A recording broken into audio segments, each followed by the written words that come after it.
c'est quelqu'un qui non seulement s'empare de n'importe quoi pour en faire de la littérature, mais c'est quelqu'un pour qui, dès lors que ce n'importe quoi est devenu littérature, le voit s'éclipser, s'effacer et perdre presque son existence. J'ai souvent observé que lorsque je faisais littérature d'un personnage de l'histoire, d'un écrivain célèbre, d'un moment important de l'histoire contemporaine ou ancienne, ou parfois d'un artiste, j'ai souvent observé que cet objet, ce prétexte, disparaissait de mon imaginaire, ou plus exactement n'était plus rien que les mots dont je l'avais tissé. Je me suis rendu compte un jour avec horreur que j'avais écrit, j'ai beaucoup aimé pendant des années un peintre qui s'appelle Frank Stella, qui est un grand peintre américain contemporain que vous connaissez. Je connais son œuvre, je l'ai admiré, j'ai appris à l'aimer. C'est la fête aujourd'hui. Quelle fête? C'est tous les ans comme ça? Non. Non, à Milan, non. J'ai aimé Frank Stella pendant de longues années, et puis un beau jour, j'ai écrit sur Stella. J'ai écrit pendant des mois sur Stella. Je me suis attardé pendant une année à ce texte sur Stella. Et du jour où ce texte a été écrit, du jour où j'ai converti ce Stella objectif et jouissant de son existence propre en un Stella à moi, partie prenante de mon univers personnel, venant peupler avec d'autres mon paysage de fantômes, venant prendre place à côté de tel héros du Diable en tête ou de Charles Baudelaire, de mon Charles Baudelaire. À partir de ce moment-là, j'ai découvert avec stupeur, un peu d'horreur et surtout un peu de honte que Stella en tant que tel ne m'a plus beaucoup intéressé. Donc un écrivain, c'est un cannibale. Un écrivain, c'est un peu un vampire. Peut-être se conduit-il ainsi également dans sa vie de tous les jours. En tout cas, c'est quelqu'un qui s'empare de tel ou tel objet, prétexte pour en faire de la littérature. Donc, je me suis emparé de Piero della Francesca et de Mondrian pour en faire, j'espère, un peu de littérature. Ça, c'est la première chose.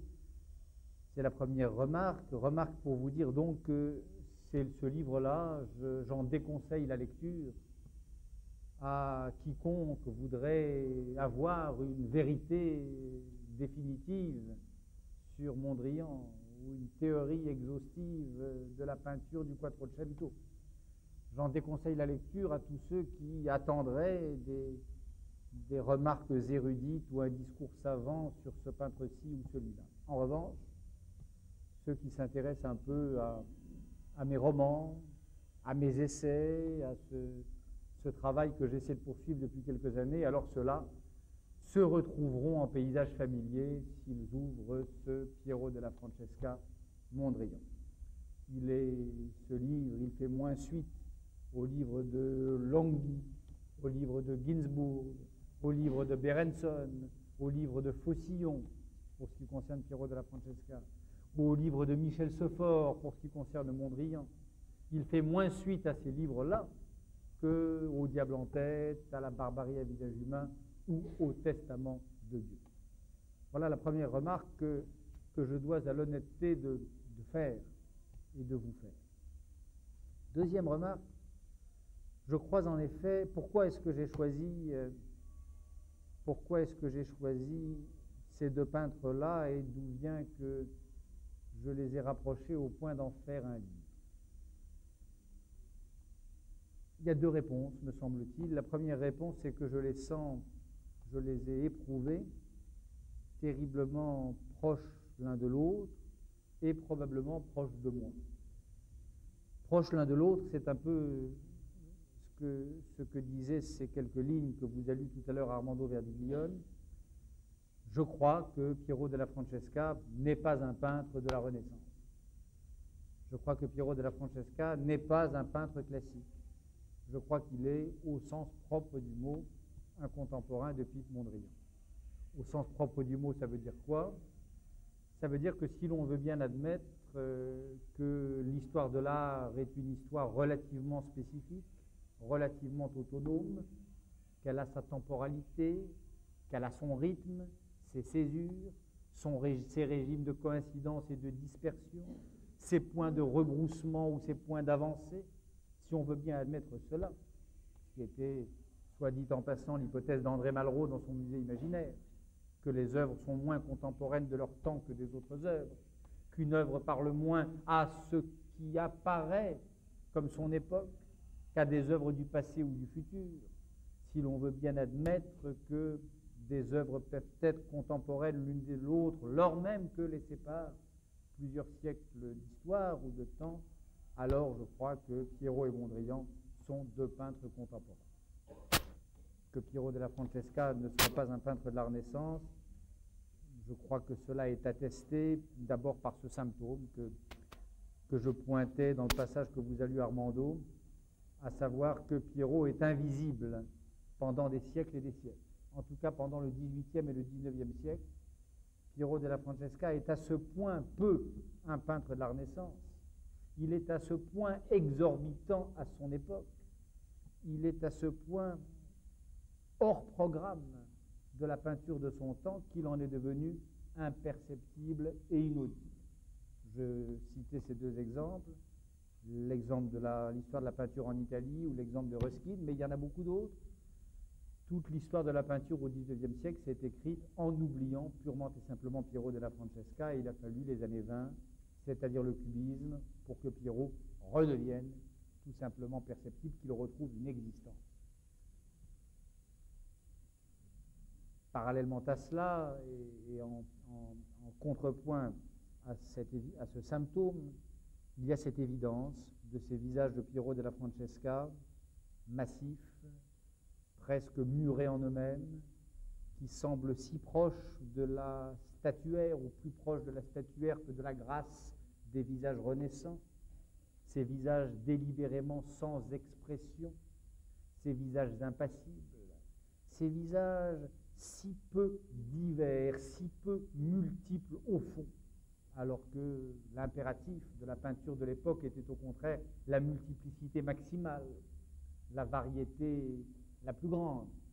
Il y a donc dans les visages de Piero della Francesca, dans ce parti pris d'impassibilité d'une part et de monotonie d'autre part, monotonie qui va jusqu'à la reprise des mêmes visages, des mêmes traits, des mêmes silhouettes dans des tableaux différents, comme si au fond la grâce d'un visage, la spécificité d'un regard, la diversité d'une attitude ou la grâce d'un mouvement du corps n'était pas ce qui lui importait. Il y a dans tout cela donc quelque chose qui n'est pas de son époque, quelque chose qui l'arrache au Quattrocento.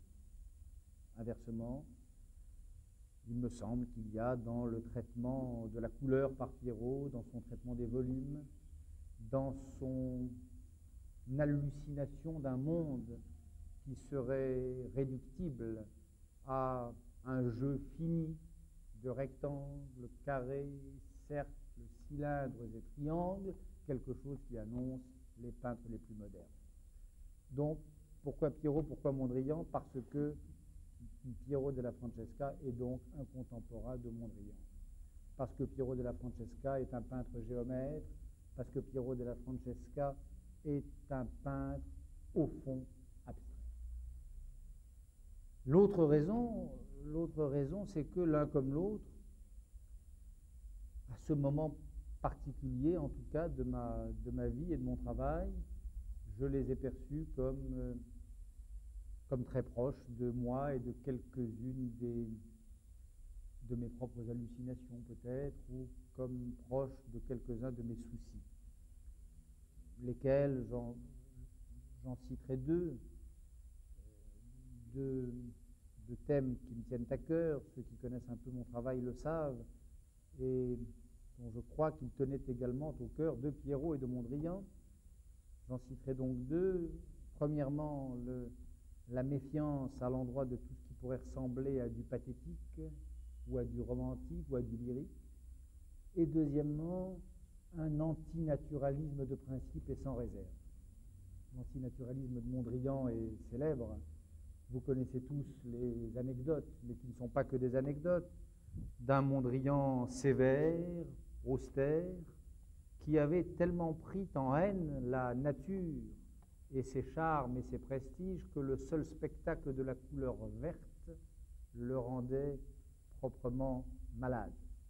Vous connaissez tous les scènes de ce Mondrian venu à l'âge mûr qui, lorsqu'il était invité à déjeuner chez tel ou tel, chez Glaise à Neuilly ou chez Harpe, boulevard avenue Victor Hugo à Paris, et lorsque d'aventure on le mettait devant, on le plaçait à table en face d'une fenêtre qui elle-même donnait sur un bouquet d'arbres, un Mondrian qui manquait se trouvait mal, qui était saisi de nausées et qui demandait à changer de place parce que la vue du verre, le spectacle de la nature le rendait proprement fou. Folie d'autant plus intéressante que, comme vous le savez peut-être aussi, ou peut-être moins, car cela est moins connu, Piet Mondrian, le Mondrian de l'invention de l'abstraction, le Mondrian des lignes verticales et horizontales, le Mondrian géomètre, le Mondrian obstiné de la couleur et de la ligne pure, avait commencé par être un peintre de la nature, avait commencé par être un fou du paysage hollandais.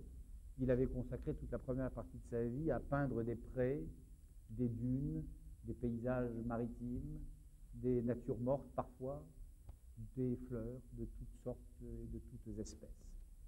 Donc, dans la phobie de cet homme, dans ce retournement biographique tellement étrange, qui lui fait prendre en horreur tout ce qui, de près ou de loin, pourrait ressembler à de la nature, dans ce pari d'anti-nature, comme disait un grand écrivain français et juif qui s'appelait Albert Cohen, il y a quelque chose qui ne peut pas ne pas m'interpeller.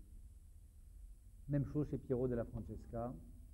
Je m'attarde au début du livre sur les paysages de Piero, sur leur caractère étrangement rocailleux, sur leur absence si caractéristique et si étrange pour l'époque de grâce, sur la façon qu'il a de conjurer tout ce qui pourrait signifier ou désigner une hypothétique nature humaine. Je m'attarde assez longtemps sur ces traits pour, là encore, repérer dans cette peinture une sorte de méfiance à l'endroit de tout ce qui pourrait ressembler à de la nature. Et puis, plus intéressant encore pour moi, et là encore ceux qui connaissent un peu mon travail le savent, depuis l'époque du Testament de Dieu en tout cas, je crois que je n'ai cessé, sous diverses formes et à partir de points de vue divers, je n'ai cessé de faire la chasse à l'idéologie romantique, disons, le romantisme comme philosophie, le romantisme comme vision de l'âme et le romantisme comme vision du monde, et notamment tout ce qui peut, dans cette problématique romantique, tout ce qui peut véhiculer les valeurs du pathos ou du lyrisme. J'ai écrit tout un roman qui s'appelle Les derniers jours de Charles Baudelaire pour démontrer que la bonne littérature n'est jamais pathétique, pour démontrer que la bonne littérature, que la bonne littérature est toujours une littérature, comme disait Baudelaire, de sang-froid, pour essayer de démystifier tous les discours convenus autour de l'inspiration et de ses prétendues sources. Je crois que les écrivains, j'établissais ou j'indiquais dans ce roman que les écrivains ne sont jamais inspirés, que la littérature n'est jamais spontanée, que la littérature n'a pas de mystère, qu'elle peut avoir un secret mais qu'elle n'a pas de mystère. Et il y a là, bien sûr, une très grande différence. Et le héros de mon roman, pour confondre secret et mystère, connaissait un sort fatal qui le menait à la catastrophe. Eh bien, ces deux peintres-là ont probablement pour point commun de croire eux aussi que le pathos est haïssable, que le lyrisme doit être chassé, que la bonne peinture est une peinture froide, que la technique n'est pas une honte mais une gloire, que l'art n'a pas à dissimuler ses techniques mais à les exhiber, qu'il y a une beauté de la technique et que la technique fait partie de l'esthétique et que ce n'est pas pour rien que l'esthétique se dit aussi poétique. Piero della Francesca, à l'évidence, avec ses corps et ses visages dont je vous parlais, ce refus de l'expression, ce parti pris, et je ne peux pas l'entendre autrement que comme un parti pris, ce parti pris de mouvements réglés comme sur un échiquier, de visages fermés les uns aux autres, ce parti pris d'un monde où les êtres et les visages se croiseraient sans se rencontrer. Ces deux tableaux notamment que je commente, la rencontre, le face-à-face de Sigismond Malatesta et de son saint patron, qui se trouve je crois à Rimini, et puis le face-à-face de Saint Jérôme et du donateur Amadi, qui se trouve lui je crois à Venise, ou je ne sais plus. Dans les deux cas, deux face-à-face, que n'importe quel peintre de l'époque nous aurait décrit comme intense, chargé d'émotion, chargé peut-être de violence dans le cas de l'un, ou d'adoration dans le cas de l'autre, de face-à-face où serait passée toute une épaisseur de sentiments et toute une ardeur de l'âme, et que tout l'art de Piero della Francesca consiste au contraire à priver de tout ce qui pourrait être un excès d'affect, une peinture désaffectée.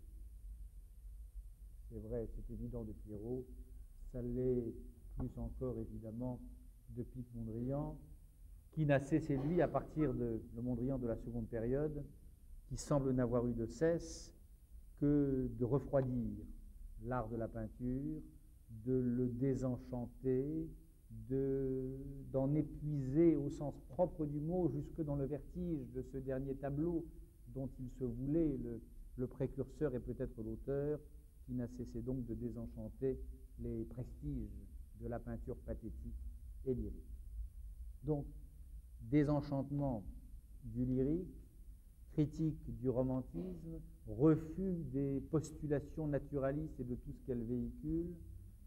Il y avait, je crois que s'il m'avait fallu choisir chez les anciens et chez les modernes deux peintres proches de ma vision du monde, s'il m'avait fallu, il m'a fallu, puisque c'était ça la règle du jeu, eh bien, lorsqu'il m'a fallu les choisir, je n'ai pas eu de mal, et le choix était presque nécessaire, à choisir Piero della Francesca et Piet Mondrian, et à les associer dans ce livre et dans ce dialogue, à distance que j'essaie d'instaurer entre ces deux peintres.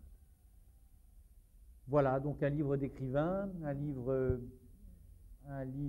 qui retient, donc, qui s'inscrit dans l'hypothèse malrussienne d'un musée imaginaire et d'une temporalité de l'art où les œuvres parlent aux œuvres et non pas à leur temps ou à leur chronologie, et deux peintres dont je ne peux pas mieux vous dire que ce que je disais à la fin de la page lue par Armando, à savoir que je les sens tous deux très vivement, très intensément, mes proches, mes voisins, mes contemporains.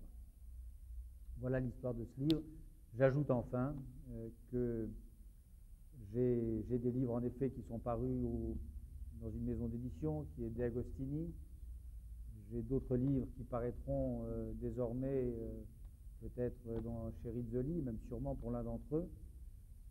J'étais particulièrement heureux et j'ai tenu, et le geste pour moi a de l'importance à ce moment précis, de donner ce livre à mon ami Armando Verdiglione, dont vous savez peut-être le bien que je pense, dont vous le savez sûrement, puisque je l'ai écrit et que je l'ai dit publiquement à un moment où nous n'étions pas si nombreux à le dire. Donc pour moi ce livre, il lui revenait, et je suis particulièrement heureux que ce soit sous ses auspices, les siennes, celles d'Armando, qu'il soit présenté aujourd'hui à Milan. Voilà, comme il vous l'a dit, je crois, je conçois pour ma part cette rencontre comme une rencontre et non pas comme un speech, enfin comme une conférence. Et donc, je suis venu surtout et maintenant répondre à vos questions de ceux qui ont lu ce livre, questions de ceux qui ne l'ont pas lu et qui peut-être ne le liront jamais, mais qui en tout cas nous ont entendus l'un et l'autre.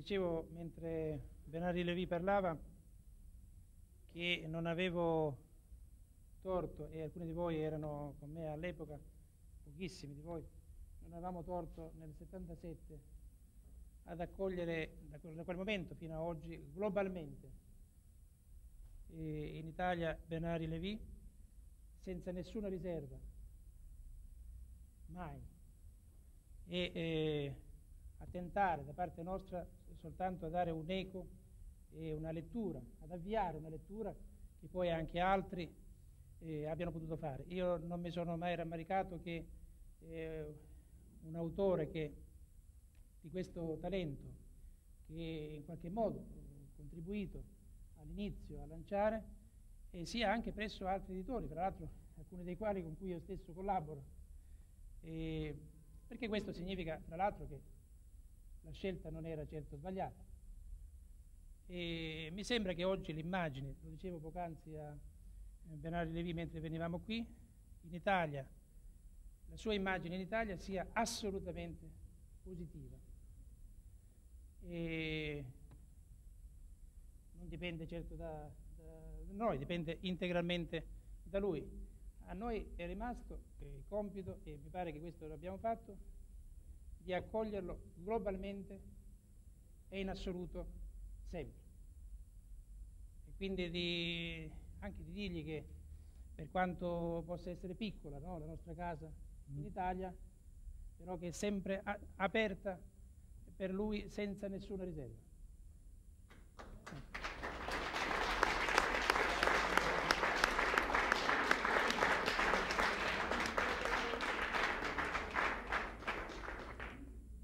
Ecco, allora sentiamo se c'è qualche domanda, perché questo è l'interesse della serata. Qui c'è il professor Sirtori, ci sono altri nella sala, anche nel settore dell'arte, ci sono giornalisti. Chi vuole fare domande o intervenire può farlo. Lei? Ah no, io. Ah certo, noi passiamo il microfono nel caso in cui... Forse lei? Prego. Allora le diamo 2 microfoni. Questo? Innanzitutto quello è per registrare. Devo prendere tutte e 2, sì. Così si può anche sedere. Sì, grazie. Se può gentilmente dire il suo nome. Sì, allora mi chiamo Andreina D'Aolio, insegno sociologia dell'arte ed architettura a Milano. Mi compiaccio per questa iniziativa che rientra poi nell'anno di Piero della Francesca, e sono molto felice di questo fatto, che gli scrittori finalmente si occupino di arte e che non siano i soliti specialisti, gli storici o i sociologi, o gli esteti o i filosofi a occuparsi di arte. Credo che Piero della Francesca sia proprio il pittore che più di ogni altro impersonifica il pittore senza tempo. Credo che sia quindi ben scelta questo accostamento con un pittore astratto come Piet Mondrian, potrebbe anche essere o Kandinsky o Klee. Mi viene in mente un articolo molto bello di Jean Molineau su Esprit di 2 anni fa, in cui faceva un paragone fra l'arte primitiva e l'arte contemporanea, e facendo tutta una disanima di qual è stata la storia e i nostri modi di concepire l'arte, di vederla, di percepirla, giungeva proprio a queste conclusioni: che l'arte contemporanea esprime un senso di decostruzione della forma, mentre l'arte primitiva, a cui gli antropologi e anche i filosofi dell'arte, gli storici dell'arte si sono sempre avvicinati pensando che fosse un'arte che impersonifica o cerca il trascendente, si sbagliavano perché avevano una ottica distorta da certe appunto nostre distorsioni ideologiche. Quindi questo accostamento tra Piero della Francesca e Piet Mondrian, fatto da uno scrittore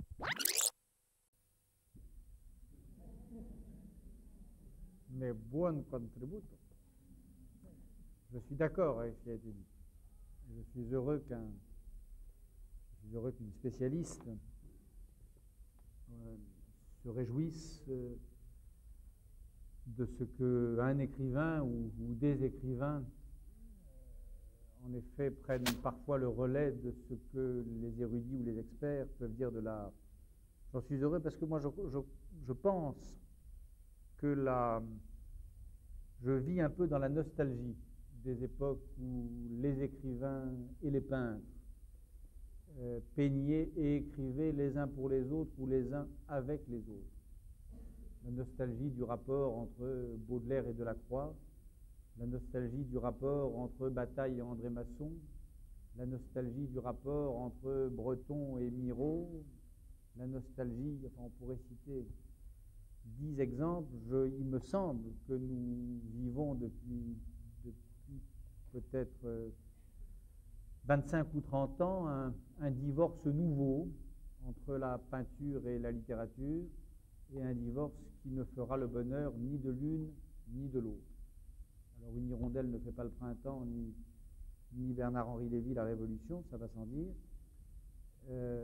Je crois néanmoins pouvoir distinguer par-delà mon cas des signes ici ou là de ce que peut-être la situation se renverse à nouveau, en tout cas en France. Des textes de Régis Debray sur Tintoret, des textes de Solers sur de Kooning, des textes de Lyotard sur la peinture, sur le nouveau réalisme, et ainsi de suite. Il semble qu'il y ait peut-être de nouveau un intérêt des écrivains pour les peintres, et peut-être du coup des peintres pour les écrivains. Donc je suis heureux que ce signe ait été perçu et qu'une spécialiste donc s'en félicite.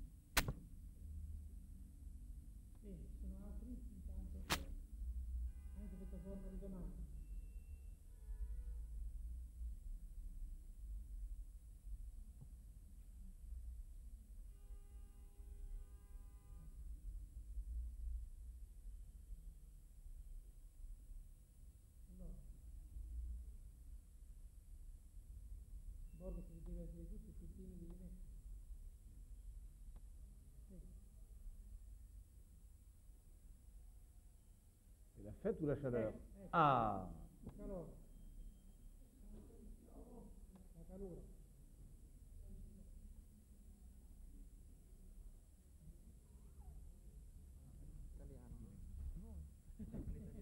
En français? En italien? Allez, en italien. Vous voulez en français? Je les deux. Italien dans un micro et français dans l'autre. Voilà. Mi ricordo un contributo verso la fine degli anni 70 di Bernard-Henri Lévy in occasione della pubblicazione del Testamento di Dio.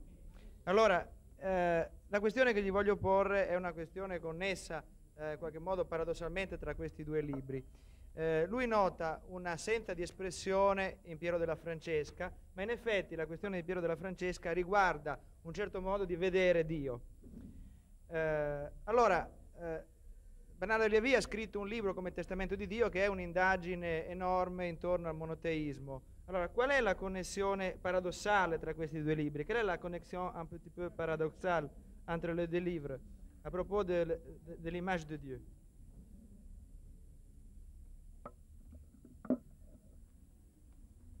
D'abord, je suis content que vous évoquiez cette période du Testament de Dieu, et ça me permet de revenir à ce que disait Armando tout à l'heure et qui prouvait peut-être que je m'étais mal fait comprendre.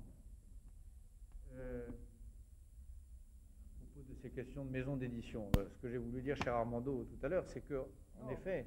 Maison, j'ai dit maison, non pas d'édition. Bon.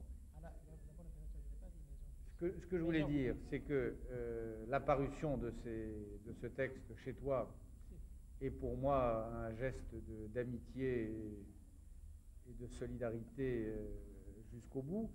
Mais il est vrai, bien sûr, je me souviens, alors là pour le coup, non sans une certaine nostalgie, parce que c'est notre jeunesse, de l'époque de la barbarie et du Testament de Dieu, qui était une étrange époque dans l'histoire intellectuelle de l'Italie, où les thèses que je défendais, les livres que je publiais, les livres de Solzhenitsyn d'ailleurs, dont je me faisais l'écho, étaient des livres quasiment inaudibles dans la culture politique de l'Italie de l'époque. L'Italie du compromis historique. Qu'est-ce qu'il y a? Le micro. Vous n'allez pas me laisser parler tranquillement, non? L'Italie du compromis historique, l'Italie du Parti communiste hégémonique culturellement, l'Italie du terrorisme. Il y avait à l'époque peu d'espace de liberté. C'était une autre époque. Et on se disait, en marchant d'ailleurs tout à l'heure avec Armando, je lui disais, tu te rappelles, comme des vieux, des anciens combattants, tu te rappelles l'époque où on ne pouvait pas sortir dans Milan le soir, il y avait des sirènes de police toute la nuit, et où il y avait des idéologues en civil qui veillaient aux portes des maisons d'édition et qui faisaient qu'en effet, il n'y avait guère que les collections dirigées par Verdiglione chez Sugarco et Marsilio, grande maison d'édition de Venise. Il paraît qu'ils ont vendu 120 000 exemplaires. Ça, tu m'as dit, je ne m'étais pas rendu compte. Qui pour publier mes premiers livres. Ça, c'est vrai. Ça, c'est vrai. Et de cela d'ailleurs, je suis reconnaissant aux amis d'Armando et à Armando lui-même, parce que c'était une époque très sombre de l'histoire de la culture de ce pays. Et il y avait peu d'hommes, peu de groupes d'hommes et de femmes pour résister au climat délétère de ces années-là.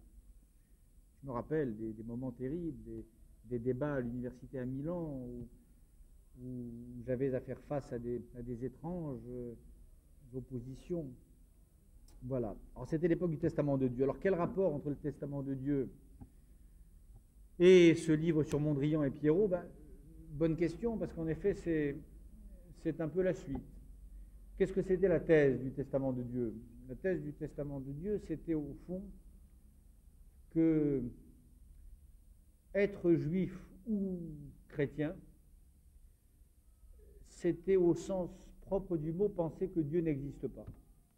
Je crois qu'un prophète juif, je démontrais qu'un prophète juif dans le Testament est quelqu'un qui croit que Dieu n'existe pas, au sens d'un existant, d'un étant.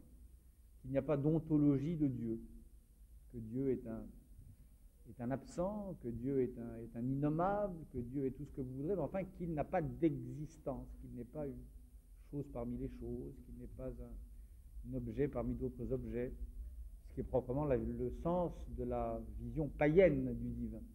Un païen, c'est quelqu'un qui croit que le divin existe. Un païen, c'est quelqu'un qui croit que derrière toute forme d'existence, il y a du divin qui sommeille. Et un monothéiste, c'est quelqu'un qui, au contraire, désenchante le réel, désacralise le vivant, et c'est quelqu'un qui, à l'inverse, expatrie Dieu de cet univers des choses, nature, matrice et matière. C'est ça que je démontrais dans le Testament de Dieu. Et je disais d'ailleurs, c'était une des thèses qui firent un peu scandale à l'époque dans les cercles qui s'intéressaient un peu à la théologie, ce livre qui n'était pas un livre de théologie, mais enfin qui parlait de théologie. Je disais qu'un vrai juif, être juif ou être catholique au sens où je l'entendais, c'était probablement la meilleure manière de réduire la quantité de religions dans le monde. Le moins de religions possible, c'était ce que j'appelais le Testament de Dieu, c'est-à-dire le retour et le recours à ces quelques textes sacrés, ces quelques livres saints plutôt que textes sacrés, ces quelques livres saints dont je recommandais alors chaudement la lecture. Alors, il me semble, pour avoir fréquenté un peu les biographies ce que l'on sait de la biographie de Pierrot, pas grand-chose, et tout ce que l'on sait, là, beaucoup de choses en revanche de celle de Mondrian, pour avoir fréquenté un peu leurs œuvres, il me semble que l'un comme l'autre pensait quelque chose de pas très éloigné de ce que je viens de vous dire là. Qu'il y ait dans les deux cas une expérience religieuse intense, c'est évident de Pierrot, ça vous le savez, mais évident également de Mondrian. L'invention de l'abstraction ne se serait pas faite sans une rupture et une aventure de type religieux ou spirituel. Et il me semble que d'une manière différente, parce que le cas de Mondrian est évidemment plus complexe, mais il me semble que ce thème de l'absence de Dieu cette impossibilité d'une ontologie du divin, il me semble que c'est un thème que l'on retrouve et qui sera au cœur de l'aventure picturale de Mondrian. Pas le Mondrian théosophe, ça c'est un Mondrian préhistorique, mais le Mondrian proprement abstrait. Il me semble que le Mondrian des textes théoriques, d'ailleurs de la seconde période, le Mondrian de la revue Destigel, le style, la revue, ce Mondrian-là, je crois, est un Mondrian qui n'aurait pas désavoué ou qui se serait peut-être reconnu dans tout ce que je pouvais dire dans le Testament autour de ces thèmes, donc de l'absence de Dieu, du désenchantement du monde, de la désacralisation des bosquets sacrés dont parlaient les textes saints que j'évoquais dans le Testament de Dieu. Donc, voilà, ce livre, il est dans la lignée du Baudelaire à cause de la critique de l'inspiration, du romantisme et du lyrisme. Il est dans la lignée du Testament de Dieu à cause de cette hypothèse sur le divin que j'y poursuis et à laquelle je donne de nouveaux développements sur le cas concret de ces deux peintres.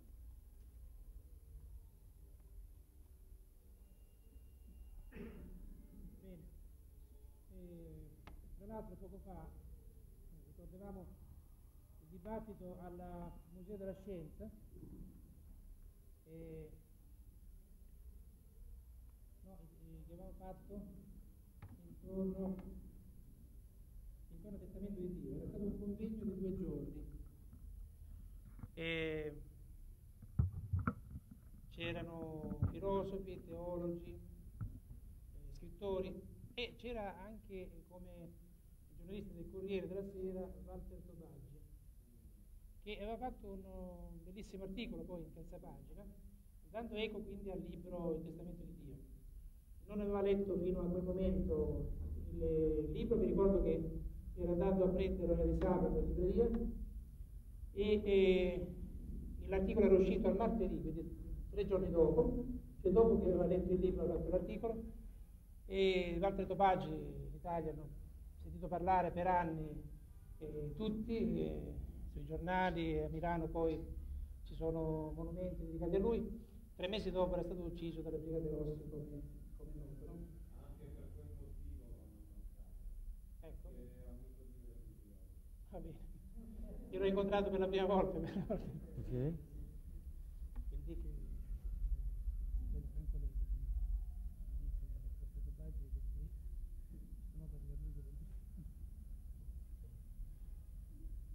Bene, diciamo questa è una battuta di Franco Levi.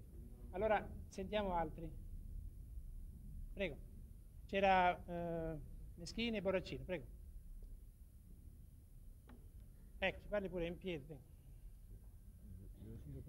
Con questo microfono.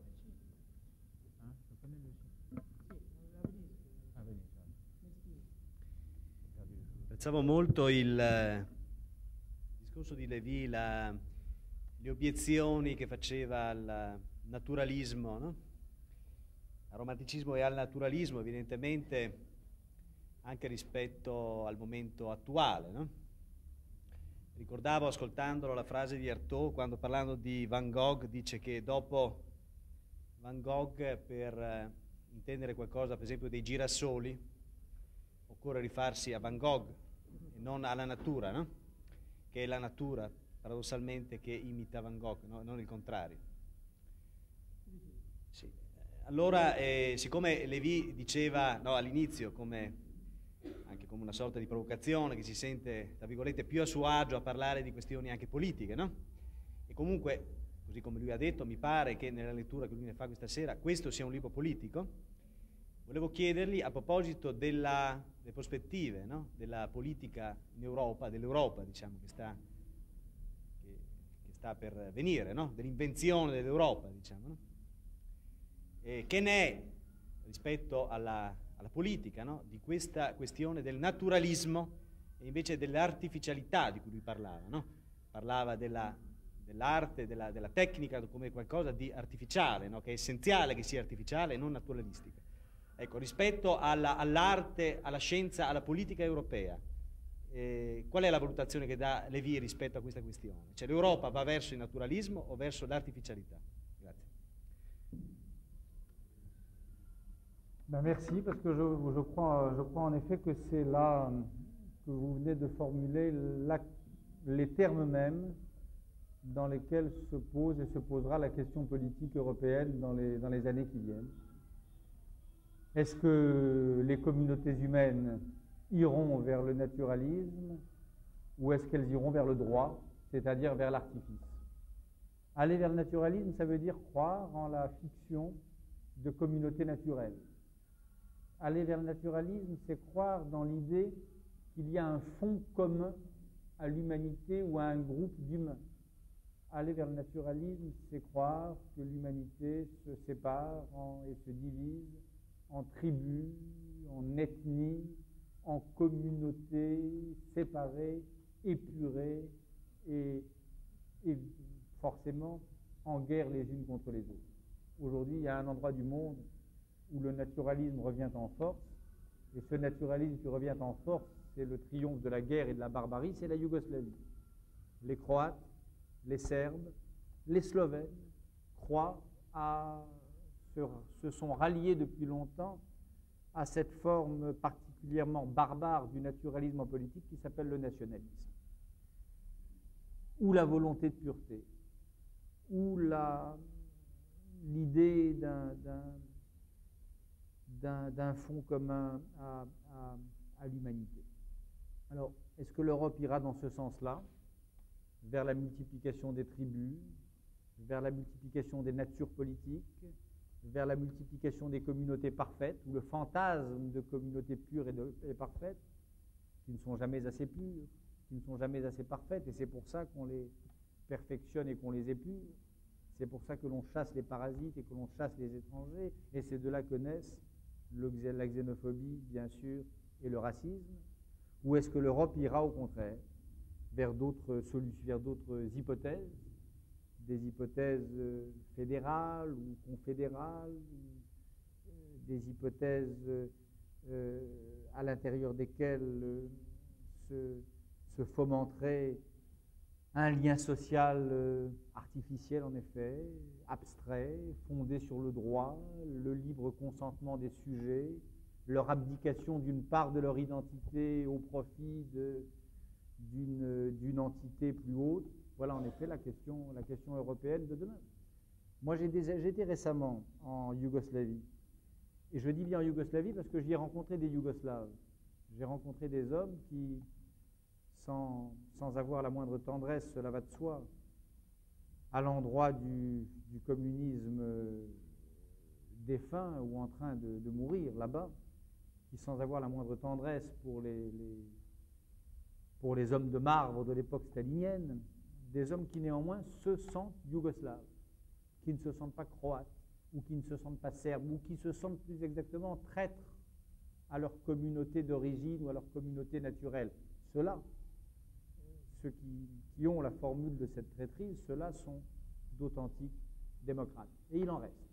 Et ces hommes-là, d'ailleurs, qui sont des milliers, peut-être des centaines de milliers dans le territoire de l'ancienne Yougoslavie, ils se sentent annihilés, néantisés, effacés des imaginaires collectifs par le discours de ceux qui pensent qu'il n'y a plus que des Croates et des Serbes et des Croates, des Slovènes et des Monténégrins, et ainsi de suite.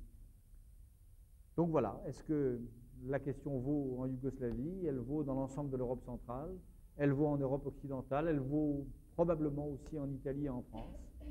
Est-ce que la société politique renouera avec ces mythes naturalistes qui sont toujours le produit de la peur, de la panique, de la perte d'identité? Qu'est-ce que c'est que l'intégrisme? C'est quand on a perdu toute espèce d'identité. C'est quand on n'a plus rien. Le racisme, c'est quand il ne reste plus rien d'autre, plus aucun autre moyen de s'identifier. Quand les hommes ne savent plus qui ils sont, ni pourquoi ils vivent ensemble, alors ils deviennent intégristes, c'est-à-dire racistes, c'est-à-dire naturalistes. Et puis, à l'inverse, quand les choses vont autrement ou mieux, alors les hommes se reconnaissent dans des systèmes de droit, dans des artifices politiques que sont les artifices démocratiques. Aujourd'hui, la question européenne est là. Je ne sais pas dans quel sens les choses tourneront. Ce que je crois, en revanche, c'est que le combat que nous sommes un certain nombre à avoir mené contre le totalitarisme et contre le communisme, qui était sa forme la plus sophistiquée dans les années 60 et 70, et encore 80, ce combat-là, il faudra le mener, et ce sera le même. Et nous aurons les mêmes adversaires, et nous aurons les mêmes alliés, et ce sera probablement les mêmes lignes de fracture. Ce combat-là, il faudra le mener désormais contre les nouveaux intégrismes, ou les nouveaux tribalismes, ou les nouvelles crispations ou régressions identitaires qu'on peut appeler comme on veut. On peut appeler ça populisme ou nationalisme ou antisémitisme ou néofascisme. Il faudra d'ailleurs probablement que ce ne soit aucun de ces mots-là, mais plutôt inventer un mot nouveau, et rassurez-vous, il s'inventera tout seul. Vous en avez déjà les balbutiements ici en Lombardie. Nous avions, nous, en France, une longueur d'avance avec le Front National. En tout cas, ce sera la question de demain. Et je crois que nous aurons à la poser cette question et à le mener ce combat, pas avec les mêmes armes, ni avec les mêmes mots, mais selon les mêmes lignes de fracture que celles qui nous opposaient à l'univers totalitaire ou communiste autrefois. Et il n'y a, pour oublier cela, pour ne pas en prendre conscience, il n'y a que les nigauds ou les benets de la fin de l'histoire, ceux qui, au moment où le communisme est tombé, nous ont dit « Alléluia, c'est dimanche, et c'est dimanche pour l'éternité ». Le fameux dimanche de l'histoire dont parlaient Hegel et son commentateur Kojève, ce fameux dimanche éternel qui annoncerait la paix perpétuelle et qui annoncerait un monde purgé de toutes sortes de conflits. Moi, à la fin de l'histoire hegelienne, je préfère encore le très beau mot de Marx disant que l'histoire a plus d'imagination que les hommes et que nous sommes confrontés aujourd'hui à cette imagination, à cette improvisation-là. Qu'est-ce que l'histoire prépare? Qu'est-ce qu'elle est en train d'improviser? Il suffit d'aller mettre son nez du côté de la Pologne de Lech Walesa ou du côté même de la Tchécoslovaquie de Václav Havel ou du côté de la Russie j'allais dire de Boris Eltsine, je dirais plutôt de Pavel Lungin, le film qui vient de paraître à Cannes, Luna Park, qui est une merveille. Il suffit d'aller mettre son nez là pour savoir que l'histoire est comme un énorme laboratoire où se fabriquent perpétuellement des synthèses étranges, des alchimies nouvelles, des craquages chimiques de nature à peu près inédite, qui, si en 1880, un intellectuel avait évoqué l'hypothèse d'un national-socialisme, par exemple, il eût été, cet intellectuel-là, considéré comme fou, avant Barès, avant que Maurice Barrès, l'écrivain français, ne lance le concept et le mot de national-socialisme, avant que le cercle Proudhon en France, où se retrouvent les jeunes maurassiens et les anciens syndicalistes révolutionnaires, ne popularisent ce national-socialisme, et avant que le concept ne connaisse la fortune que l'on sait dans l'Allemagne hitlérienne. Avant tout ça, quelqu'un qui aurait dit national-socialisme, chimère absurde,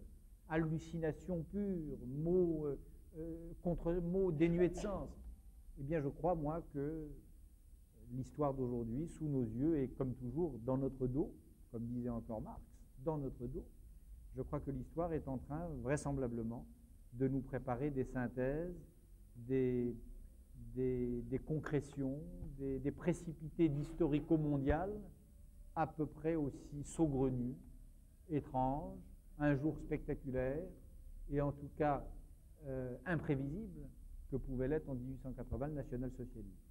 Alors ça sera quoi? Est-ce que ça sera ces croisements de vieux éléments staliniens et de nationalisme qu'on voit apparaître dans la Pologne d'aujourd'hui? Est-ce que ce sera la rencontre des slavophiles et des anciens durs du Parti communiste de l'époque de Gorbatchev, comme on voit en Russie? Est-ce que ce sera ces mélanges bizarres de populisme de gauche et de droite que l'on voit dans les mouvements verts en Allemagne et en France, les mouvements écologistes? J'en sais rien.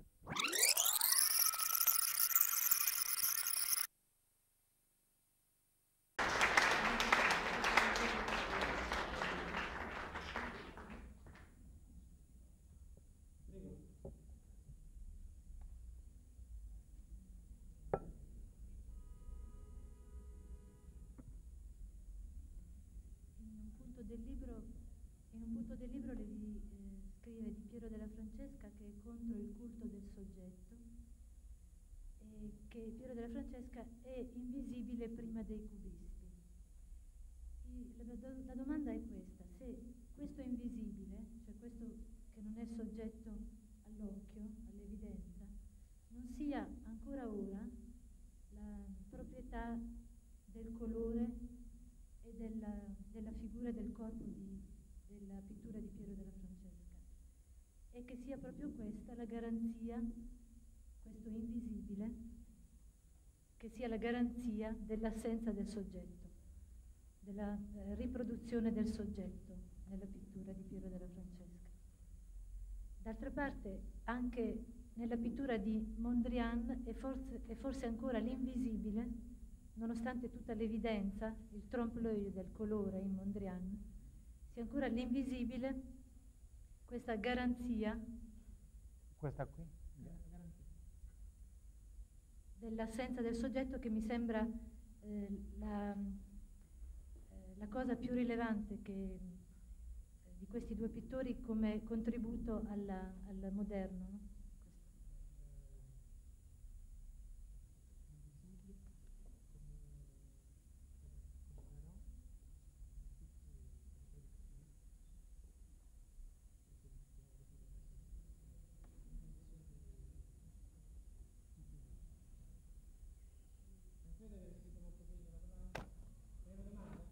Si Verdigan n'a pas compris, alors j'ai le droit de ne pas répondre. Non, blague à part, j'ai pas bien compris. Attendez, ce qui est vrai, ce que j'ai cru comprendre, c'est que l'un des points communs, évidemment, l'une des raisons de la rencontre entre ces deux peintres, dont le rapprochement a surpris apparemment quelques critiques et commentateurs, c'est en effet ce fantasme d'une élision du sujet, d'une disparition du sujet. Ça, c'est vrai. C'est évident dans le cas de Pierrot, c'est évident d'abord dans le cas de Mondrian, où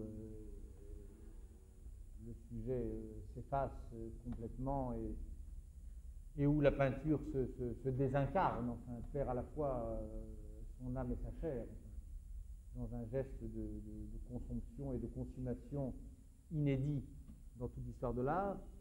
Et c'est vrai aussi dans le cas de Piero della Francesca, où l'insistance à peindre ses visages sans traits, ses expressions sans émotion, ou ses traits même sans expression.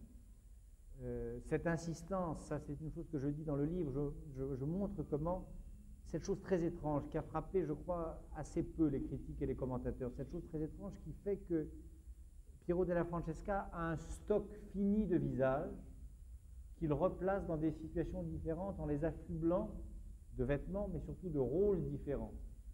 Le même visage que l'on retrouve tantôt sous le manteau de la Vierge, de la fameuse Vierge au manteau avec sa couvée de fidèles accroupis à ses pieds, que l'on retrouve sur le corps d'un centurion romain dans la scène de la résurrection du Christ, dans ce très beau tableau où l'on voit le Christ, un pied sur le bord de son tombeau, dans une sorte de mouvement arrêté et presque immobile de résurrection.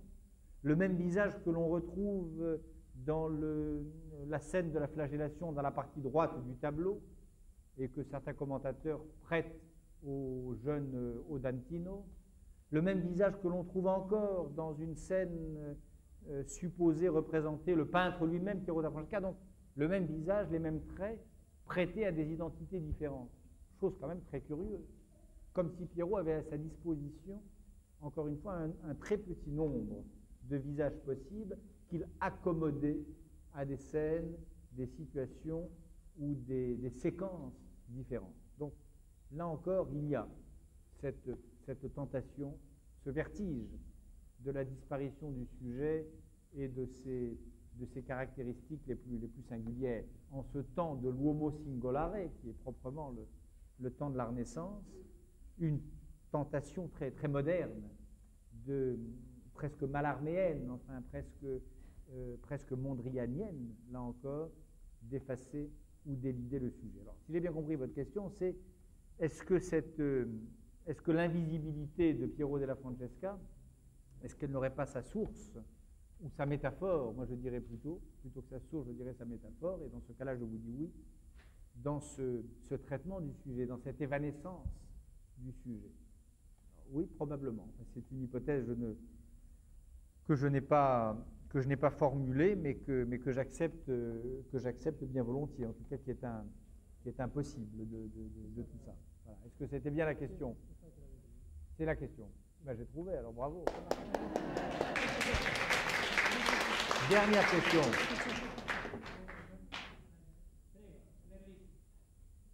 Question écrite. C'è un fotografo vicino. Scusi, per chi parla per lo so, ma noi non l'abbiamo invitato, deve uscire. Questo è stato aspettato da noi questa sala perché deve uscire. Mi dispiace, purtroppo. C'est une petite question, mais vous avez tout à l'heure parlé que lorsque vous avez écrit ces livres, en fait, un certain nombre de livres, le Baudelaire, par exemple, n'appartient plus à Baudelaire, il vous appartient. Et je me posais la question par rapport à ce qu'a dit Meschini tout à l'heure, à la question que vous avez posée, que vous a posée Meschini autour du naturalisme, si finalement ce que vous écrivez, d'une certaine manière, enfin, est-ce que ça vous appartient? D'une certaine manière, il y a aussi cette inappartenance. Oui, il y a... Mais c'est une inappartenance d'une autre sorte. Non, ce que je voulais dire tout à l'heure, c'est que c'est que l'objet de la littérature, le prétexte de la littérature, lorsqu'il devient littérature, n'est plus que littérature. Ce que je voulais dire, par exemple, qui va peut-être vous surprendre et paraître même scandaleux à certains, c'est que je crois n'avoir plus jamais lu un poème de Baudelaire depuis maintenant 4 ans. C'est monstrueux ce que je vous dis, mais c'est vrai. Depuis 4 ans, c'est depuis que j'ai terminé les derniers jours de Charles Baudelaire. J'ai probablement sottement et absurdement, et pour mon propre compte, hein, bien sûr, et pour mon propre compte, absorbé Baudelaire, hein, et je n'ai plus lu Baudelaire. C'est ça que je voulais vous dire. De même que, je ne sais pas, je suis allé 10 fois ou 5 ou 6 fois à Arezzo ou ailleurs voir des toiles de Piero della Francesca. Aujourd'hui, je n'ai pas eu j'avais quelques moments de libre, je n'ai pas eu la tentation d'aller voir le rétable de Brera, la fameuse Madone avec l'œuf, enfin, que je commente longuement dans le livre. Donc, ce que je voulais vous dire, c'est ça qui est, à mon avis, d'ailleurs, une expérience assez commune aux écrivains et à ce cannibalisme inhérent à la littérature. Alors, est-ce qu'il en va de même de mes textes dans la relation à d'autres et aux yeux d'autres? Probablement, oui, bien sûr. Probablement, oui. Aux yeux de qui? Aux yeux de leurs lecteurs, aux yeux de ceux qui en font quelque chose, qui les retraitent. Plus encore, d'ailleurs, là, je viens de terminer un texte pour le théâtre qui sera créé dans quelques mois à Paris, dans un théâtre parisien. Celui-là, à plus forte raison, ne m'appartient déjà plus. J'ai déjà le sentiment qu'il n'est plus à moi. Donc oui, la loi vaut aussi, bien sûr, en ce sens. Oui, sûrement. Sono altri? Bene. Allora che sembra una bellissimo incontro. Questa sera le cose che detto, nel modo in cui le ha detto, e un contributo senza dubbio in una città come Milano, per l'arte, per la scrittura. E poi, siccome io ho promesso a Antonelli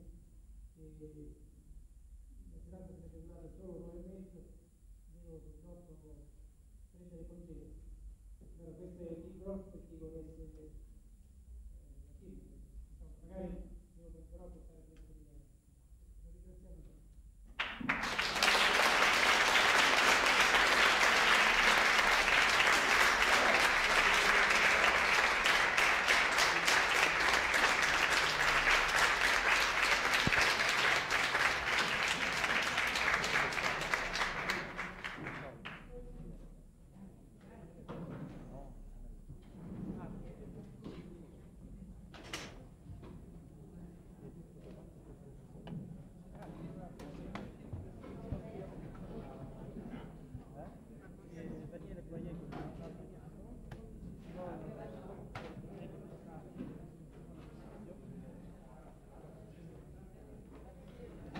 Vuole anche la serie.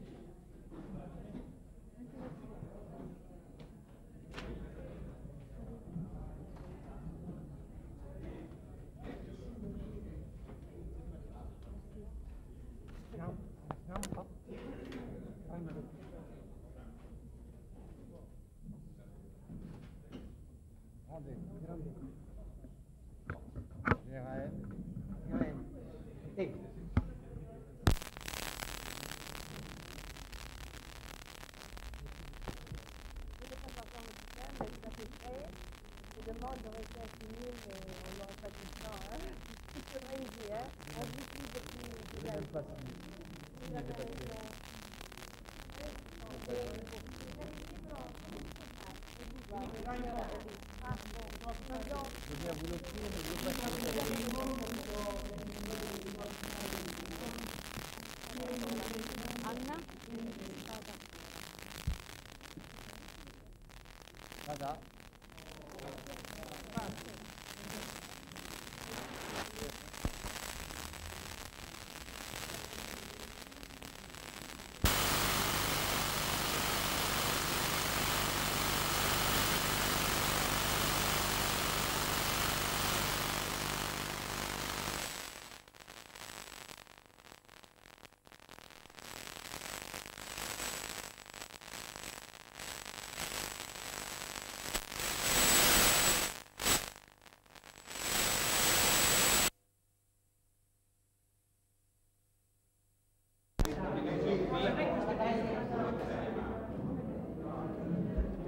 Anna Maria.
Marina?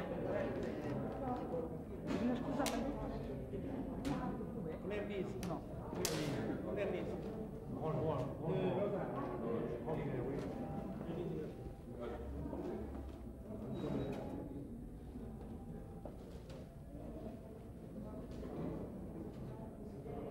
Riesci a portare la camera qua?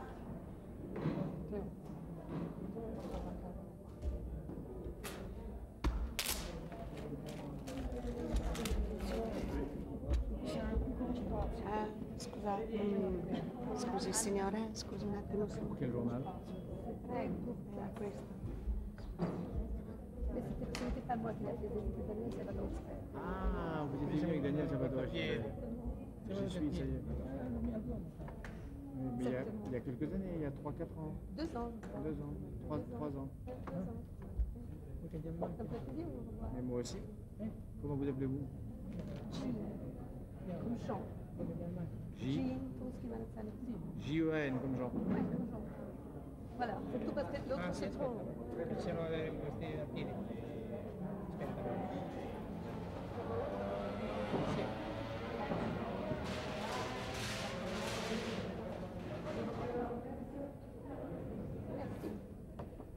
Est-ce que je peux vous présenter la traduction de câble? Non.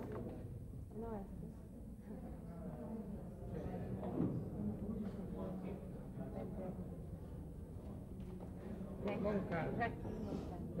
Jacqueline. Jacqueline. Moncada. Moncada di Moncada. Jacqueline. M-O-N-C-A. Voilà.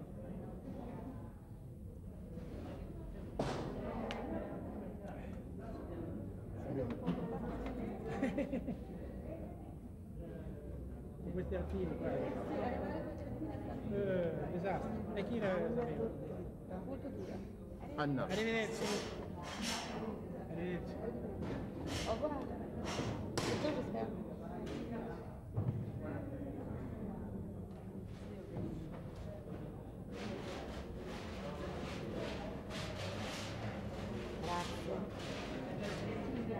Silvia. Silvia.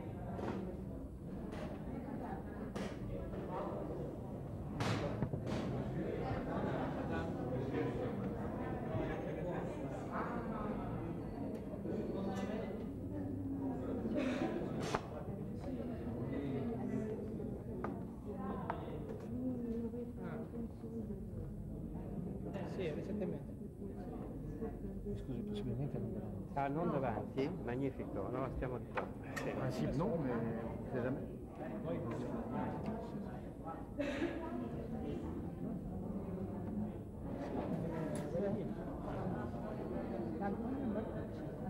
Antonio. Marcucci è un grande attore, no? Sì, però non si sa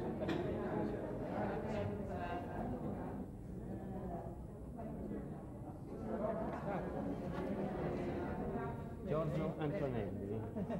Giorgio Antonelli.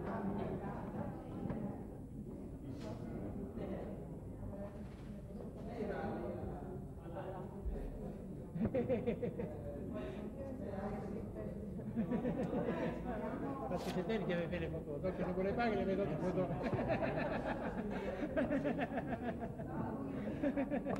E la voglio te la proprietà. Alexandre Niscar. Alexandre. Alexandre, comme en français. Voilà, on va mettre Alexandre, c'est bien. Oui, ça suffit. Alle 10.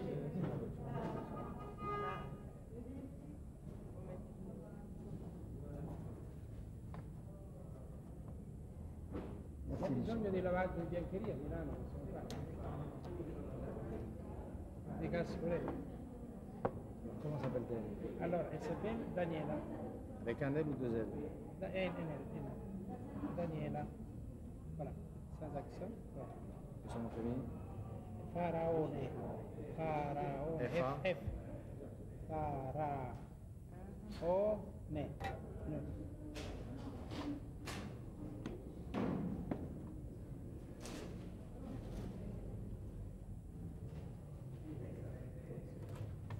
Io non sapevo che fosse una cosa privata.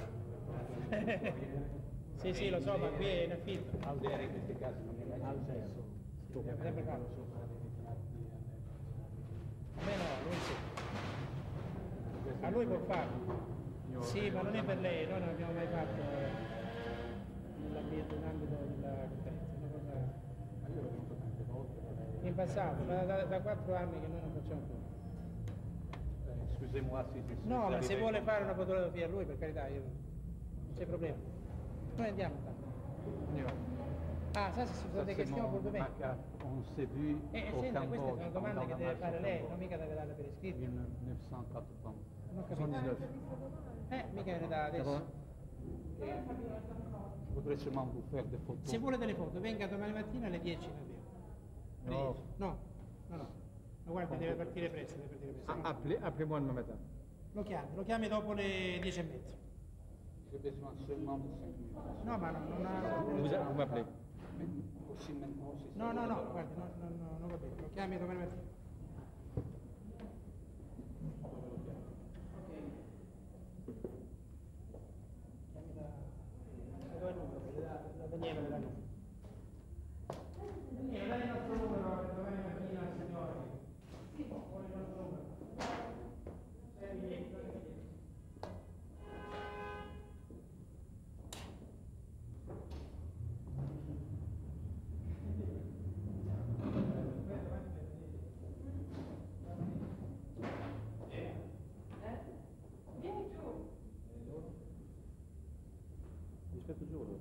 In ogni caso, domattina sarebbe dalle 9:30 fino a mezzogiorno, sempre sul tuo hotel.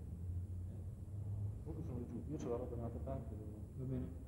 Ma Stefano dove è andato? È andato a telefonare per domattina. Ci vuoi fare qualche particolare anche così da metterci? Sì.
Arriva lui, allora.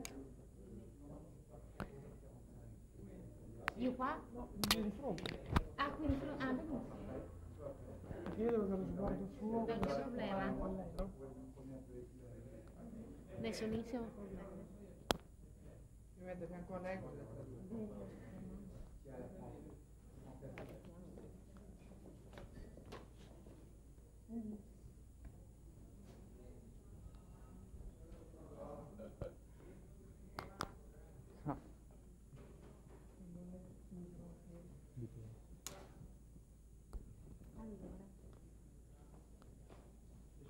Allora io faccio le domande.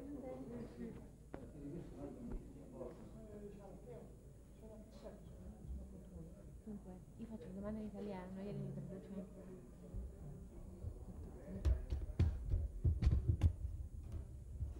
Allora, l'argomento della nostra conversazione. Arriva lì. Sì, Momento avanti. Mettiamo proprio a fianco di lui. Vorrei che si sentissero le mie domande. Vabbè, ma non importa. L'argomento. Gliela traduco forte. L'argomento. Vabbè, mettez-vous là? Non, je dois rester ici. Pourquoi? Pour la télévision. Se possibile. Se possibile. Seduto 18. Mettelo là. La lumière. E questo? Il n'y en a pas entre les deux. C'est dimanche. Et c'est Air France? Sì. All'italiano. Io mi siedo qua. No. Ah, j'aime bien Air France. Il n'y a pas d'avion d'Air France entre les deux. Je suis sûr qu'il y en avait un, moi. Dimanche no, a 21h. Ah non, trop tard ça. 18h35. Bon, faisons la réservation et on verra. On n'annule pas l'autre. On décidera tout à l'heure. Mais c'est parce que c'est un peu tard, ça merde, 18h35. 18h35, il arrive à 8h moins le quart. 8h moins le quart. à 21h. Oui, c'est trop tard ça. Tu arrives chez toi à 21h30. Oui, c'est trop tard, parce que j'ai un dîner après. Tu es sûr qu'il n'y a pas un avion entre les deux? No, on a bien regardé. Parce que c'est le dimanche. Bloquons une réservation et on va voir. Ok. Vous devez. Je suis là pour la lumière. Oui. Allora, parliamo del processo a Touviers. Perché Touviers è stato. Che cosa è accaduto in questo processo? E parliamo delle conseguenze del dibattito in Francia. Sì, ecco. Il processo a Touviers e le conseguenze del processo e il dibattito che è scatenato in Francia. Non, j'ai compris. Qu'est-ce qu'elle veut savoir au juste? le conséquences. Non, je sais, mais demandez-lui quelle est la question. Come è finito il processo a Touvier? Comment se terminait le processus? Vous savez comment il s'est terminé, non? Oui, ma voglio dare dei dettagli più precisi. Perché non si è parlato di crimini contro l'umanità? Pourquoi? Oui.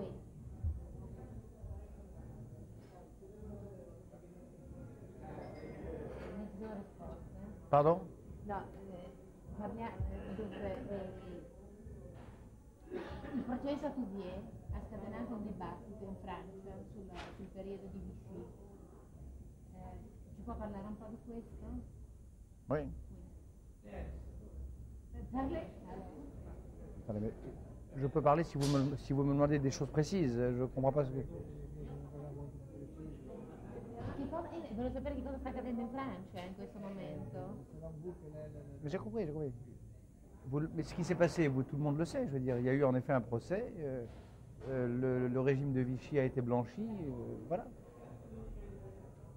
Sì, non è che tout le monde lo sappia, in realtà.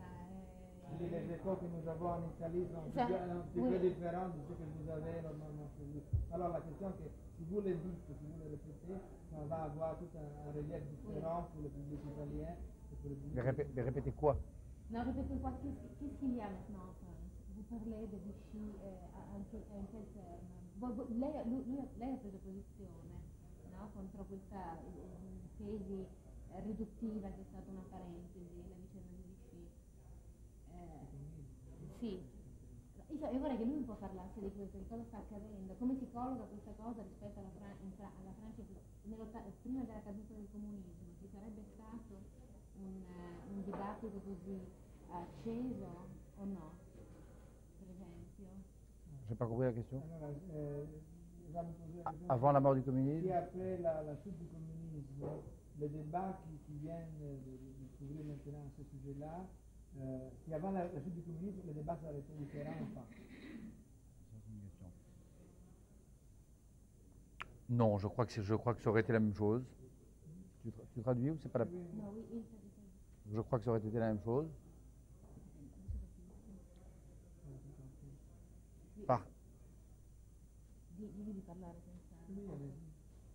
Ouais, attendez, vous voulez qu'on traduise ou pas? Je ne comprends pas ce qu'elle veut. Oui, non, Est-ce que vous... traduire tout à fait après. Non, je préfère en même temps, Alors, comme on fait toujours. Ou alors pas de traduction du tout, mais sans ça c'est... Allora pas traduzione di tutto, per il momento io capisco. Vous comprenez? Se non interrompiamo... Voilà, bien. Alors moi je crois que ça aurait été la même chose avant la mort du communisme et après, parce qu'il y a un vrai problème en France concernant notre mémoire nationale, qui ne date pas d'aujourd'hui, qui ne date pas de la mort du communisme. La France est, comme vous savez, le seul pays d'Europe qui ne se soit pas contenté de collaborer, mais qui a fabriqué un régime fasciste national aux couleurs de la France, qui a mené sa propre politique, qui est allé au-devant des souhaits et des exigences allemandes. Et cela, c'est ce qui est méthodiquement effacé, occulté depuis 1945. Occulté de plusieurs manières, occulté par les nostalgiques de cette époque, d'une part, occulté aussi, et c'est là le paradoxe français, par les héritiers de l'autre bord, les héritiers de la résistance, c'est-à-dire les gaullistes. Le gaullisme s'est institué, s'est formé, s'est forgé sur la légende d'un peuple de résistants et d'une France qui se serait éveillée d'un bref cauchemar, d'une parenthèse. Donc cette thèse de la parenthèse de Vichy, elle était partagée au fond par les pétainistes dans la mauvaise conscience, par les gaullistes dans la volonté de reconstruire une identité nationale et une image narcissique positive du pays forte. Et donc nous vivons depuis 45 ans sous l'empire d'une sorte de révisionnisme soft, une révision rampante de l'histoire. Une révision rampante de l'histoire, dont l'affaire Touvier est le dernier épisode. L'affaire Touvier n'a rien d'extraordinaire, elle est dans la ligne de ce qui se dit et se fait en France depuis la Seconde Guerre mondiale. Le même Touvier a été gracié par Pompidou. D'autres criminels de guerre ont occupé des fonctions importantes dans l'État républicain. Les parlementaires français qui avaient voté les pleins pouvoirs à Pétain ont repris leur rôle en France dès la fin des années 50. Bref, il y a eu toute une entreprise de réhabilitation de Vichy qui a commencé tout de suite, et dont cette affaire Touvier est la dernière étape.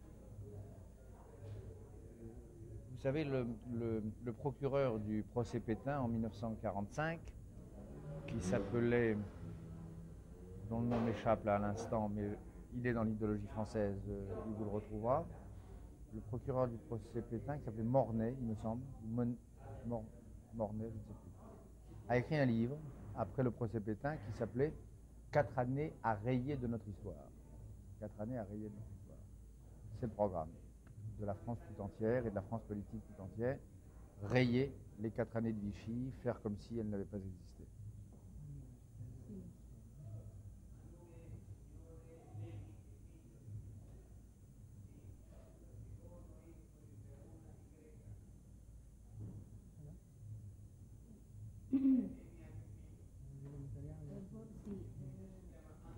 Un sondaggio fatto in Francia ha stabilito che il 47% dei francesi non si sente di condannare coloro che durante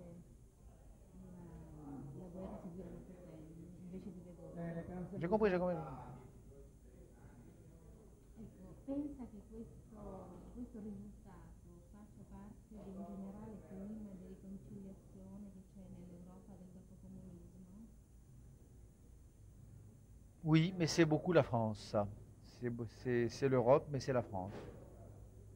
Je ne me rends pas compte si ça entre dans un climat... Cet épisode-là doit être effacé en France. Il faut bien savoir cela. Et la France, de ce point de vue-là, est un peu une exception. La France est je vous le répète, je vous l'ai dit tout à l'heure, la France est le seul pays d'Europe où les choses se soient passées comme ça. Dans les autres pays, il y avait un Gauleiter. Il y avait un gouvernement à la solde des Allemands, installé par les Allemands. Vichy n'était pas à la solde des Allemands. Vichy était un gouvernement autonome, légitime, soutenu par sa population, soutenu et appuyé par les corps intermédiaires, la classe politique, les élites françaises. Ça n'a rien à voir avec ce qui a pu se passer dans les autres pays de l'Europe occupée. Donc c'est cette tâche-là, cette souillure-là, cette honte-là qu'il faut à tout prix effacer. Et ça, je crois, bien sûr, ça entre en rapport, en composition avec tel ou tel épisode récent dans d'autres pays d'Europe, mais c'est assez spécifiquement français.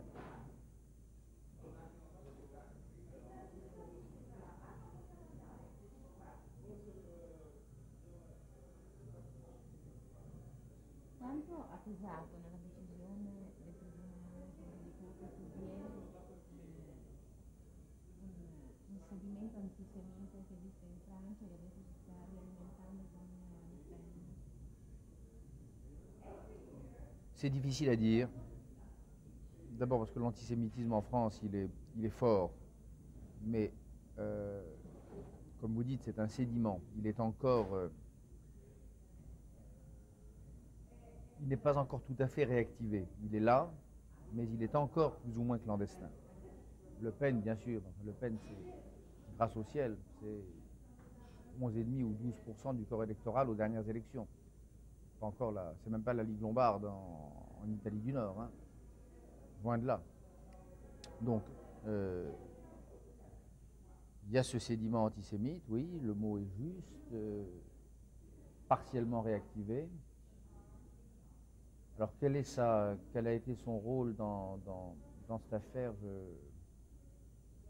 je ne sais pas. Il y a eu dans la presse française des portraits des 3 juges. Ils ne semblent pas être particulièrement... Ils ne sont pas plus antisémites que d'autres, pas plus fascistes que d'autres. C'est bien plus grave que ça. Ce seraient des juges inscrits au Front National. Le cas serait très clair. Ils ne sont pas inscrits au Front National, ils ne sont pas militants d'organisations néo-nazis. Ce sont des juges républicains, assez représentatifs de la moyenne de la magistrature française. Je ne crois pas qu'ils aient été animés par un antisémitisme virulent, non. Je crois que le motif, c'était plus simplement cette thèse qui paraît évidente à tant de Français, qui a pour elle les apparences de la raison et de la sagesse. Il faut tourner la page, il faut laisser les morts enterrer les morts. Vous savez qu'au début de son septennat, de son premier septennat, en 1981 ou 2, le président de la République française, François Mitterrand, homme de gauche, proposait ou laissait entendre par des confidences savamment distillées qu'il ne serait pas hostile au transfert des cendres du maréchal Pétain. Donc,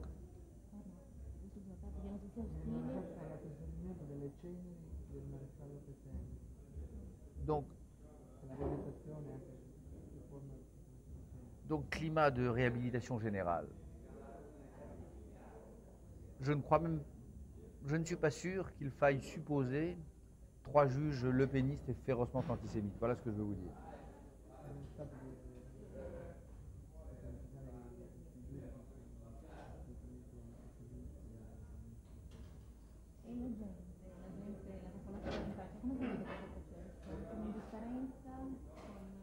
Non, non, pas comme indifférence, parce que ça c'est notre drame national, notre psychodrame national. Et les Français, en même temps qu'ils aiment oublier cette histoire, aiment tout le théâtre qui se fait autour de cette affaire. Donc non, ils l'ont vécu au contraire dans la fièvre et dans une certaine passion, malsaine d'ailleurs. Malsaine. Et là-dessus, je crois que les avis sont assez partagés, mais je crois qu'il y a eu des sondages que je n'ai pas en tête. Je crois qu'une majorité de la population est plutôt favorable à l'idée de tourner la page.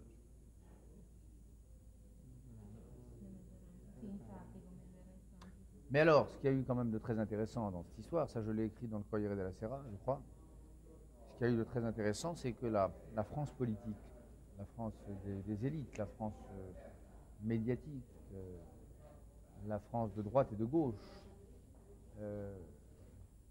la France institutionnelle, qui n'est pas si mauvaise que ça et que l'on a tort de décrier trop souvent, cette France-là, elle en revanche, s'est dressée comme un seul homme et à 100% contre la décision de justice. De Chirac à Fabius, de Giscard d'Estaing, enfin Giscard d'ailleurs est le seul qui n'ait pas pris position en fait, mais de l'UDF au Parti communiste, enfin tout le monde, ça a été un tollé contre cette décision. Ça c'est même très intéressant. Il n'y a pas eu de vrai débat. Vous parliez de débat au début. Il n'y a pas eu de débat dans les instances de débat. Il y a eu toute la presse, à l'exception de la presse d'extrême droite, toute la presse s'est insurgée contre la décision de justice.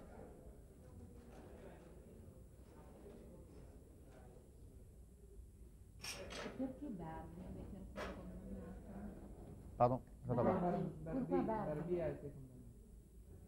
Parce qu'il était allemand. Un té per favore. Et qu'en France, il est clair que les choses sont ainsi distribuées dans la conscience populaire française. Il y a les méchants qui sont les Allemands, et puis il y a les pauvres Français qui ont suivi, qui ont collaboré. Moi je ne crois pas, moi je crois qu'il n'y a pas eu de collaboration. Le mot même de collaboration est un mot qui n'est pas juste. Il y a eu une production de fascisme français, une autoproduction, d'un autofascisme. Mais les Français ne pensent pas ainsi. Les Français pensent que les seuls coupables étaient les Allemands et que les Français ont été un peu lâches, un peu imprudents, ont manqué de prescience, ont manqué de jugement, n'ont pas vu le tour réel que prenaient les choses et donc ont suivi le mouvement. Des victimes? Pas tout à fait des victimes, non, mais des suiveurs. Donc dans cette logique, il est normal de condamner Barbie, il est normal d'acquitter Touvier.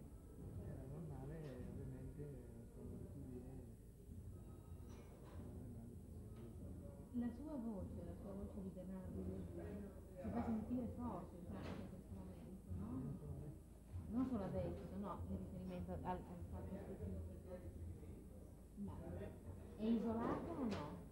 Non. Questa presa di posizione? Non, sur cette question, non, car je vous disais justement, ça il faut bien le savoir, la majorité tout de même des intellectuels, des journalistes, des hommes politiques pensent comme moi en France aujourd'hui. Là, il y a... collaborazionismo? Pardon? La maggioranza degli intellettuali pensa che non fu collaborazionismo? Non, ça non. En effet, vous avez raison, ça non.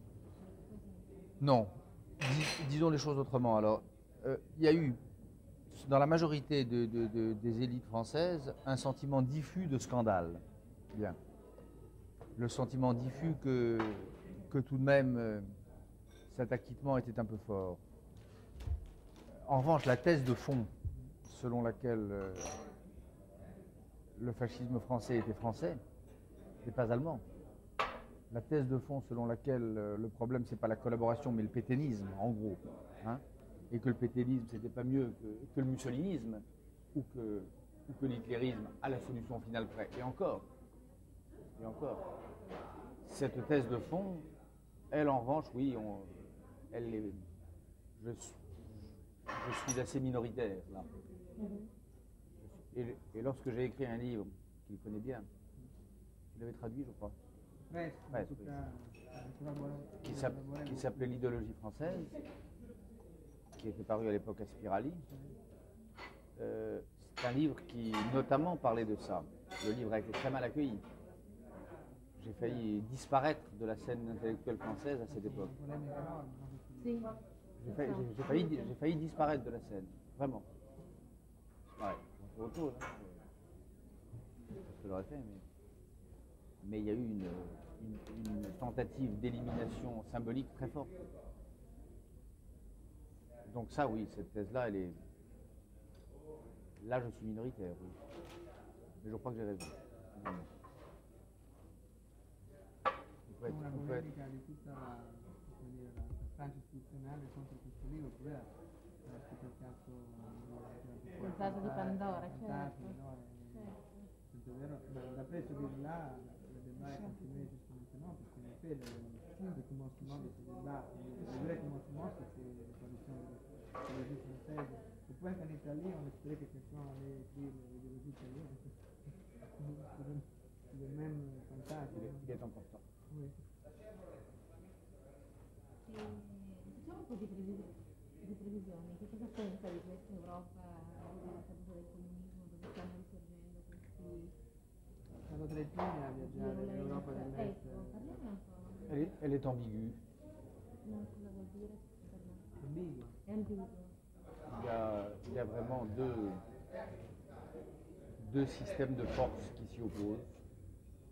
D'un côté, les forces démocratiques, bien sûr, les forces de ceux qui ont abattu le communisme et qui ont été assez fortes pour l'abattre, et qui sont encore assez fortes, bien sûr. Et puis de l'autre côté, des forces plus troubles, qui ne sont pas seulement, comme on le dit souvent, des archaïsmes. On dit souvent qu'en Europe centrale et orientale se réveillent les nationalismes, que reviennent les populismes, que remontent à la surface des sédiments que le communisme avait gelés. C'est plus compliqué que ça. Il y a un peu de ça, bien sûr, mais il y a aussi, là encore, je crois, la production de nouveau. Et moi, je fais le pari qu'en Russie, par exemple, en Ukraine, en Pologne, je fais le pari que sont en train de s'élaborer des synthèses politiques et idéologiques nouvelles, pas repérables sur nos écrans de contrôle, objets idéologiques encore non identifiés,